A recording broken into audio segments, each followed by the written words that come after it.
আজ আমি আপনাদের সাথে কিল ক্যানেলের পরিচয় করিয়ে দেব। এটি প্রায় ১০০ কিলোমিটার দীর্ঘ একটি জলপথ যা উত্তর সাগর এবং বাল্টিক সাগরকে যুক্ত করে। এই খালটি জার্মানি স্লেজভিগ হোলস্টাইন রাজ্যের মধ্য দিয়ে গেছে। এটি উত্তর সাগর এবং বাল্টিক সাগরের মধ্যেই সংযোগ স্থাপন করে। এর ফলে জাহাজগুলোকে ডেনমার্ক জুটল্যান্ড উপদ্বীপ হয়ে যেতে হয় না। প্রতি বছর প্রায় ২৫,০০০ থেকে ৩০,০০০ জাহাজ এখান দিয়ে যাতায়াত করে। এই ক্যানালটি ব্যবহার করলে জাহাজগুলোকে ডেনমার্ক ঘুরে যেতে হয় না, ফলে প্রায় ২৫০ কিলোমিটার পথ এবং প্রচুর জ্বালানি সাশ্রয় হয়। ক্যানালটি ১৮৯৫ সালে চালু হয়েছিল, তাই এর অবকাঠামো এখন বেশ পুরানো। বর্তমানে এটি প্রশস্ত করার কাজ চলছে। লক গেটগুলো জাহাজগুলোকে এক স্তর থেকে অন্য স্তরে তোলার জন্য ব্যবহার করা হয়। এই প্রযুক্তি ১০০ বছরেরও বেশি পুরানো এবং নিয়মিত মেরামতের প্রয়োজন হয়। এই গেটের প্রয়োজন সমুদ্রের পানির উচ্চতা এবং জোয়ার ভাটার পার্থক্যের কারণে খালের দুই প্রান্তে বিশাল লক বা কৃত্রিম গেট ব্যবহার করা হয়। জাহাজ যখন লকের ভিতর ঢোকে তখন গেট বন্ধ করে খালের পানির স্তরে সমান করা হয়। তারপর অন্য পাশের গেট খুলে দেওয়া হয়। এই পুরো প্রক্রিয়াটি অত্যন্ত নিখুঁতভাবে করতে হয় যাতে দুর্ঘটনা না ঘটে। বড় জাহাজগুলো নিজে নিজে এই খাল পার হতে পারে না।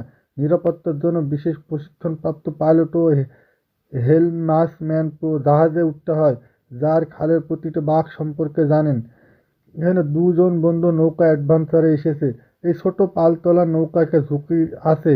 নৌকাগুলোর এজন্য এই পাল পার হওয়া বেশ ঝুঁকিপূর্ণ। বড় জাহাজের ঢেউ বা ইঞ্জিনের সাকশন ছোট নৌকাকে বিপদে ফেলতে পারে। ছোট নৌকাগুলো সবসময় ইঞ্জিন চালু রাখতে হয় যাতে জরুরি অবস্থায় দ্রুত সরে যাওয়া যায়। প্রতিটি কন্টেইনার জাহাজ রাস্তা থেকে অনেক ট্রাক কমিয়ে দেয়, যা কার্বন নিঃসরণ কমাতে সাহায্য করে।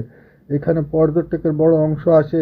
ক্যানালের দুই পাশে সাইকেল চালানোর পথ এবং রেস্তোরাঁ আছে, যেখানে বসে মানুষ বিশাল জাহাজ যাতায়াত দেখতে পারে। খালের পাড়ে অসংখ্য মানুষ ভিড় করে শুধু বড় বড় কন্টেইনার জাহাজগুলোকে দেখার জন্য। এমনকি খালের পাড়ে এমন রেস্তোরাঁ আছে যেখানে জাহাজগুলো যাওয়ার সময় সেই দেশের জাতীয় সঙ্গীত বাজিয়ে অভিবাদন জানানো হয়।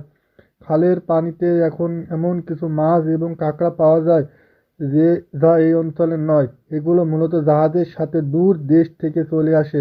খালের দুই পাড়ে মানুষের যোগাযোগের জন্য বিনামূল্যে ফেরি সার্ভিস চালানো হয়, যা এই এলাকার সামাজিক জীবনের অবিচ্ছেদ্য অংশ।